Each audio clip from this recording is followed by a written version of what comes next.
क्या आप जानते हैं कि हमारे देश में एक ऐसा भी हत्याकांड हुआ था जो शायद आज़ाद भारत के इतिहास का इकलौता केस है, जिसमें एक ही परिवार के 14 लोगों की हत्या कर दी गई। कहते हैं कि जब पुलिस उस घर के अंदर आई तो कोई भी ऐसा कमरा नहीं था, कोई भी दीवारें नहीं थी, कोई भी फर्श नहीं था जहां पर खून के छींटे ना हो।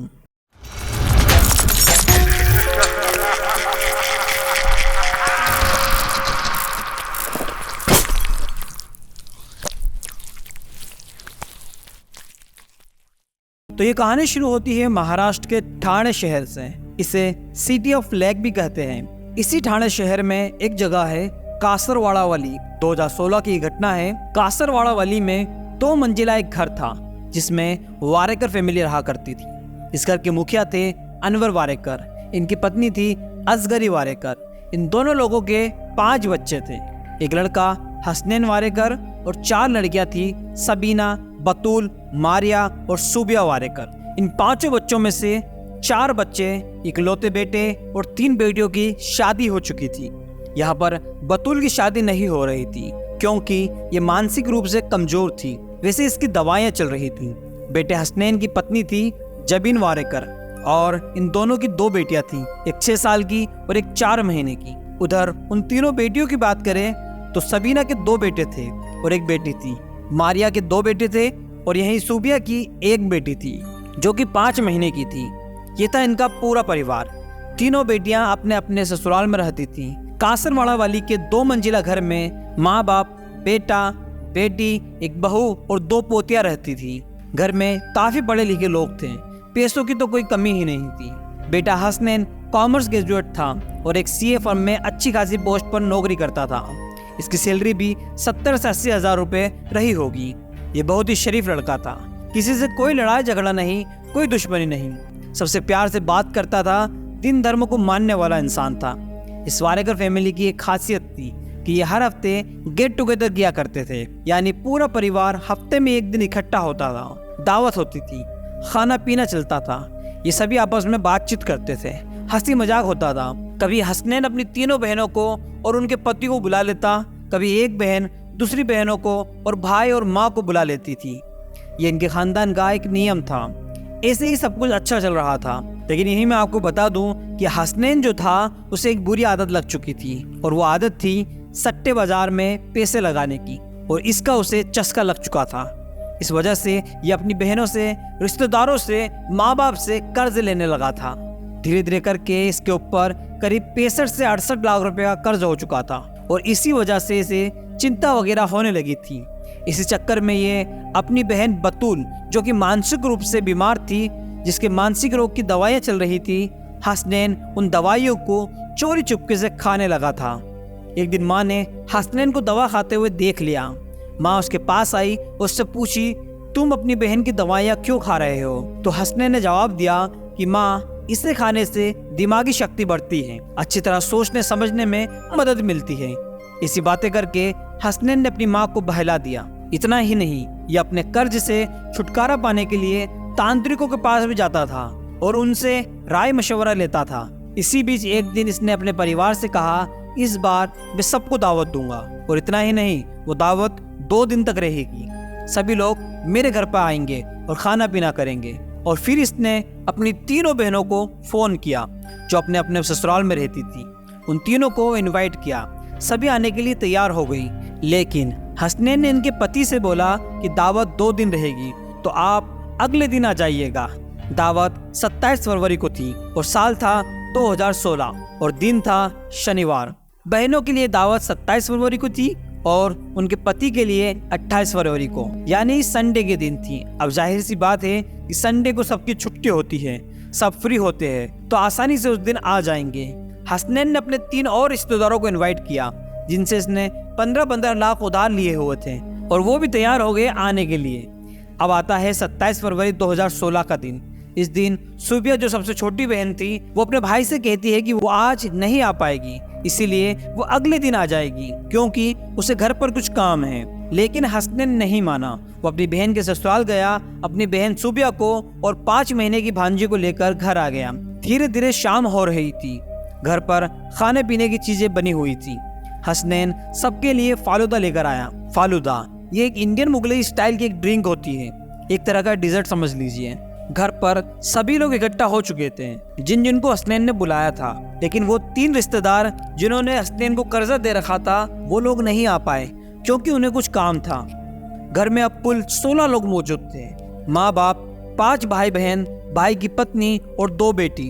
वैसे 4 महीने पहले ही हसनैन की वाइफ ने एक और बेटी को जन्म दिया था, इसीलिए वो अपने मायके में थी, लेकिन 10 दिन पहले ही वो अपने ससुराल आ गई थी। तो घर में माँ बाप, 5 भाई बहनें, भाई की पत्नी और 2 बेटी, ये 10 लोग हो चुके। इनके अलावा 6 भांजे और भांजी थी, जिसमें से 3 बच्चे पहली बेटी के, दूसरी बेटी की तो अभी शादी नहीं हुई थी, तो तीसरी बेटी के 2 बच्चे थे और एक बच्चा सबसे छोटी वाली बेटी के थे, जिसे हसनैन खुद लेकर आया था। सभी लोगों ने खाना खाया, बातें की। जो फालूदा हसनैन लेकर आया था, हसनैन ने सबको सर्व किया। जब सबका खाना पीना हो गया तो सभी अपनी अपनी जगह पर चले गए सोने के लिए। माँ और दूसरी बेटी बतूल, जो मानसिक रूप से कमजोर थी, वो ग्राउंड फ्लोर पर लिविंग रूम में ही एक कारपेट पर सो गए। सुबिया बगल के कमरे में चली गई। बाकी के सभी लोग फर्स्ट फ्लोर पर चले गए क्योंकि घर के सारे बच्चे फर्स्ट फ्लोर पर थे, इसीलिए सुबिया की 5 महीने की बेटी को भी वो लोग साथ में ले गए अपने साथ सुलाने के लिए।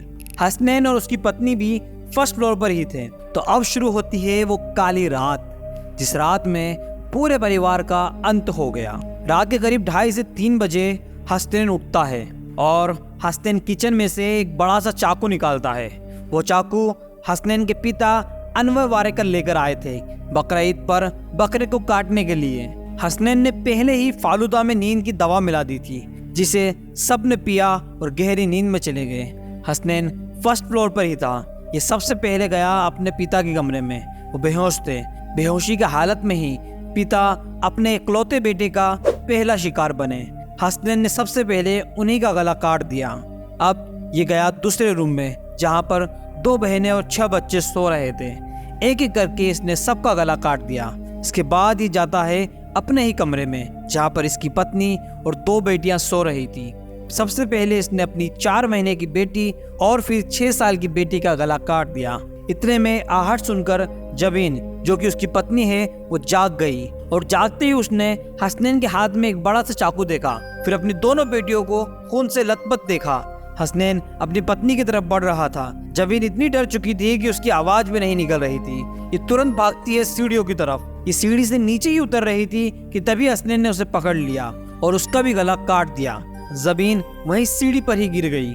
फर्स्ट फ्लोर पर जितने भी लोग सो रहे थे, सबको हसनैन ने मार डाला था, जिसमें उसका एक पिता, एक पत्नी, 2 बेटी, 2 बहनें और 6 भांजा भांजी थे। कुल 12 लोग मर चुके थे। अब बची थी उसकी माँ और उसकी मानसिक रूप से कमजोर बहन बतूल और छोटी बहन सोबिया। हसनैन अपनी ही बीवी का कत्ल करने के बाद सीढ़ी से नीचे आया। सामने लिविंग रूम में माँ और बतूल सो रही थी। हसनैन इनके पास आया और तभी बतूल का गला काट दिया। इतने में माँ जाग गई। इन्होंने अपनी बेटी को मरते हुए देखा।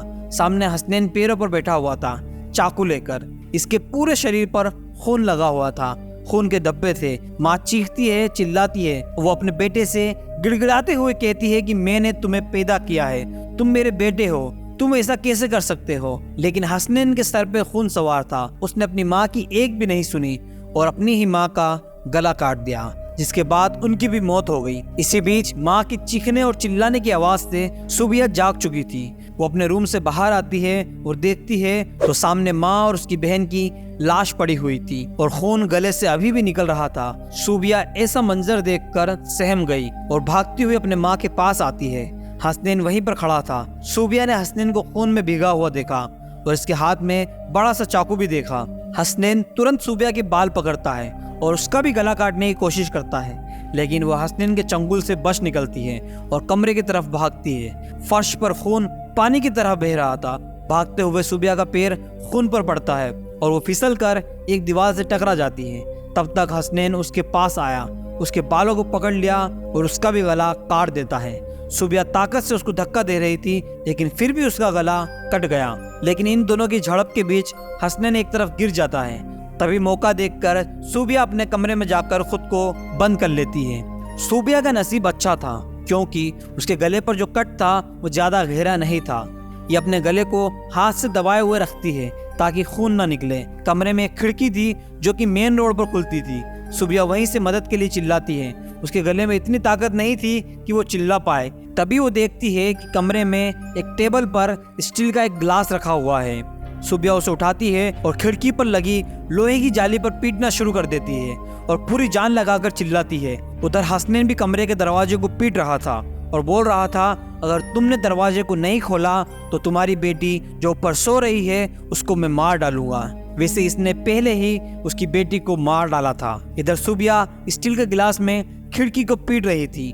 वो इलाका ऐसा था कि जरा सा भी कोई शोर मचाता तो लोग जुट जाते थे, हमेशा मदद के लिए तैयार रहते थे। सुबिया की आवाज सुनकर कुछ लोग उसे देखने के लिए खिड़की की तरफ आते हैं और सुबिया की हालत को देखते हैं। सुबिया से लोग दरवाजे को खोलने के लिए कहते हैं। सुबिया कहती है कि बाहर भैया खड़ा हुआ है, उन्होंने मेरी माँ और बहन को मार डाला है और मेरा भी ये हाल कर दिया है। अब बस यही हो सकता है कि खिड़की को तोड़ा जाए। धीरे धीरे और लोग इकट्ठा होने लगते हैं। आस पड़ोस में रहने वाले कजिन और रिश्तेदार भी आ जाते हैं। कुछ लोग खिड़की को तोड़ रहे थे तो कुछ लोग मेन दरवाजे को खटखटाते हुए हसनैन को आवाज दे रहे थे। और इसी बीच किसी ने पुलिस को कॉल कर दिया। सुबिया का बहुत सारा खून निकल चुका था। हल्की हल्की वो बेहोश होने लगी थी। जब तक खिड़की को तोड़ा गया तब तक सुबिया बेहोश हो चुकी थी। सुबिया को तुरंत हॉस्पिटल ले जाया गया। कुछ ही मिनटों में पुलिस कासरवाड़ा वाली पहुंच गई। पहले ये लोग हसनैन को आवाज लगाते हैं, दरवाजा खटखटाते हैं, लेकिन अंदर से कोई जवाब नहीं दे रहा था। दरवाजे को तोड़ा गया। पुलिस कुछ पड़ोसियों के साथ अंदर जाती है। हर तरफ लाशें ही लाशें पड़ी हुई थी। पूरे फर्श पर खून बह रहा था। तभी सीढ़ी पर भी उन्हें एक लाश दिखती है। पुलिस फर्स्ट फ्लोर पर जाती है। वहाँ पर 11 लाशें पड़ी हुई थी और सभी का गला काटा गया था। तभी पुलिस एक और लाश को देखती है जो कि पंखे से लटक रही थी। उसका पूरा शरीर खून से डूबा हुआ लग रहा था। हाथ में एक बड़ा सा चाकू भी था और वो लाश किसी और की नहीं, हसनैन की थी। हसनैन मरने के बाद भी उस चाकू को हाथ में लिए लटक रहा था, जिससे उसने पूरे परिवार को मार डाला था। पुलिस के अनुसार ये सब देखने से लग रहा था कि इसी चाकू से सभी का गला काटा गया होगा। अब सभी 14-15 लाशों को हॉस्पिटल भेज दिया जाता है पोस्टमार्टम के लिए। सुबिया हॉस्पिटल में ही थी, बेहोश थी, क्योंकि उसका बहुत सारा खून निकल चुका था। हो सकता है कि सदमे की वजह से या फिर बहुत ज्यादा खून बह जाने की वजह से वो बेहोश हो गई हो। सुबिया को लगभग 20 के करीब टाके लगे थे। अब आप सोच लीजिए कि इसके गले पर कैसा कट लगा होगा। धीरे धीरे सुबिया खतरे से बाहर होती है, होश में आती है और पुलिस को अपना बयान देती है। जो इसने देखा सारा कुछ पुलिस को बताती है। वैसे तो हसनैन ने जब नीचे आकर अपनी माँ और बहन बतुल को मारा था तब की कहानी सुबिया बताती है, क्योंकि बस उसी समय वो मौजूद थी। बाकी कत्ल की कहानी तो इन्वेस्टिगेशन के दौरान पता चलती है। सुबिया से उसका बयान लेने के बाद पुलिस के मन में अब ये सवाल उठता है कि एक ही परिवार के 14 लोगों का कत्ल उस घर का इकलौता बेटा आखिर क्यों करेगा, क्योंकि इसने तो 4-5 महीने के बच्चों तक को नहीं छोड़ा। आखिर उसके मन में ऐसा क्या चल रहा था कि उसने इतना बड़ा कांड कर डाला। आखिर इन सब के पीछे उसका मकसद क्या था, क्योंकि सुबिया अपने परिवार में इकलौती चश्मदीद गवाह थी, तो पुलिस इसी से उन वजहों के बारे में जानने की कोशिश करती है। इन्वेस्टिगेशन में पुलिस हसनैन की उस दिन की सारी कॉल डिटेल्स, मैसेजेस खंगाल रही है, लेकिन कुछ भी नहीं मिलता। पड़ोसियों से भी हसनैन के बारे में पूछताछ करते हैं तो बड़े बुजुर्ग बताते हैं कि वो हसनैन को बचपन से देखते हुए आ रहे हैं। उसके अंदर कोई बुराई नहीं, किसी से कोई लड़ाई झगड़ा नहीं, कोई दुश्मनी नहीं थी। सबसे प्यार से बात करता था, सबका आदर सम्मान करता था, बड़ों के सामने झुककर बातें करता था। उसमें किसी भी तरह की कोई बुरी आदतें भी नहीं थी। शायद इसीलिए उसके रिश्तेदारों ने बिना किसी हिचकिचाहट के इतना सारा कर्ज दे दिया था। ये जिस परिवार से था वो भी अच्छे लोग थे, पढ़े लिखे लोग थे, फाइनेंशियल कंडीशन भी ठीक ठाक थी, फिर भी पता नहीं क्यों वो इतना सारा कर्ज लेने लगा था। आगे इन्वेस्टिगेशन में पता चला कि उसे शेयर मार्केट और ट्रेडिंग में सर्किट तरीके से पैसे कमाने की लत लग चुकी थी, जिस वजह से वो अपने रिश्तेदारों से पैसे उधार लेने लगा था और बिना किसी जानकारी के कहीं पर भी इन्वेस्ट कर देता था, जिस वजह से उसका सारा पैसा डूब गया और एक कर्जे में आ गया था। इसने दावत में 3 और रिश्तेदारों को बुलाया था जिनसे इसने कर्ज ले रखा था, लेकिन वो किसी कारणवश नहीं आ सके। उनका नसीब काफी अच्छा था, उनकी जान बच गई। हसनैन कर्ज से छुटकारा पाने के लिए तांत्रिकों के पास भी आता जाता था। गौर करने पर पता चला कि इसने जिस को 27 फरवरी की शाम दावत के लिए इनवाइट किया था, उन सभी से उसने कर्ज लिए थे, जैसे कि माँ बाप, तीनों बहनें और वो 3 रिश्तेदार। हो सकता है कि हसनैन किसी काला जादू टोने टोटके के चक्कर में पड़ गया हो, जिस वजह से इसने सबको मार डाला। ऐसा भी मुमकिन है क्योंकि सुबिया जिंदा बच गई और शोर मचा दिया, इसीलिए हसनैन ने खुद को फांसी लगाकर आत्महत्या कर ली। अगर सुबिया का भी काम तमाम हो जाता तो शायद आज हम हसनैन की कहानी सुन रहे होते। कर्ज से छुटकारा पाना ये परिवार का नरसंहार करने का कारण हो सकता है। सुबिया ने बताया कि कुछ ही दिन पहले बतुल ने उससे एक राज की बात बताई थी। वो ये थी कि उसके भाई हसनैन उसके साथ कुछ गलत व्यवहार करते हैं। वैसे मैंने इससे रिलेटेड कई सारे आर्टिकल्स पढ़े। किसी में ये लिखा हुआ था कि हसनैन ने मानसिक रूप से बीमार अपनी बहन बतुल के साथ दुष्कर्म किया था, तो किसी ने ये लिखा था कि दुष्कर्म करने की कोशिश की थी। खैर, सुबिया को बतुल ने भाई हसनैन की सारी सच्चाई बता दी। जब कुछ दिन पहले भी घर में इसी तरह की दावत हुई थी तो सुबिया, बतुल और उसकी माँ तीनों साथ में बैठकर बातें कर रहे थे। तभी सुबिया ने माँ से हसनैन की इस हरकत के बारे में जानकारी दी थी। अब हसनैन को अपनी बेइज्जती महसूस होने लगी थी। धीरे धीरे माँ भी हसनैन से ठीक से बात नहीं करती थी, केवल काम से काम रखती थी। हसनैन को अपने परिवार पर अब गुस्सा आने लगा था। एक तो पहले से ही इतना सारा कर्ज हो चुका था और ऊपर से परिवार भी इग्नोर कर रहा था। हो सकता है ये भी परिवार नरसंहार का एक कारण हो सकता है। यहाँ पर हर एंगल से पुलिस ने छानबीन की, लेकिन पुलिस को कोई ऐसा दूसरा शख्स नहीं मिला, कोई अलग सबूत नहीं मिला जो साबित कर सके कि घर में 14 लोगों का कत्ल किसी और शख्स ने किया हो और घर के बेटे को फांसी पर चढ़ाकर चाकू उसके हाथ में दे दिया हो। तो अंत में पुलिस चार्जशीट बनाती है जिसमें हसनैन को 14 लोगों का कातिल बताया गया है। मुकदमा चलता है, दलीलें पेश की जाती है, लेकिन कातिल तो पहले ही खुदकुशी कर चुका था।